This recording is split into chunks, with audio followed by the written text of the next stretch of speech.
Wakil Ketua Komisi Pemberantasan Korupsi, KPK, Fitro Rohcahyanto menyoroti fenomena yang cukup menarik dalam penindakan tindak pidana korupsi sepanjang 2026. Hingga pertengahan tahun, belum ada satupun gubernur yang terjaring operasi tangkap tangan, OTT, sementara sejumlah bupati dan wali kota justru kembali tersandung kasus korupsi. Menurut Fitro, kondisi tersebut memunculkan pertanyaan yang perlu dijawab secara objektif. Ia menegaskan bahwa nihilnya OTT terhadap gubernur bukan berarti seluruh kepala daerah tingkat provinsi bebas dari praktik korupsi ataupun berada di luar pengawasan aparat penegak hukum. Fitro menjelaskan bahwa mekanisme pengungkapan perkara korupsi tidak semata-mata bergantung pada jabatan seseorang. Sebuah operasi tangkap tangan hanya dapat dilakukan apabila penyidik memperoleh bukti permulaan yang cukup serta berhasil menangkap pelaku ketika tindak pidana sedang berlangsung.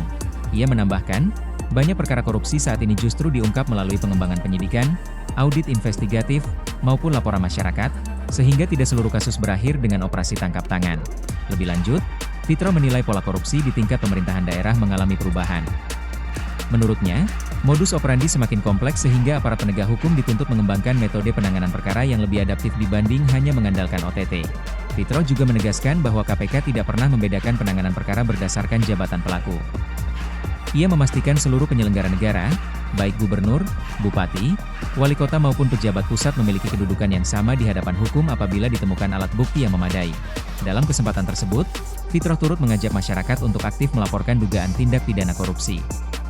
Menurutnya, informasi dari publik masih menjadi salah satu pintu masuk penting bagi KPK dalam mengembangkan berbagai perkara besar.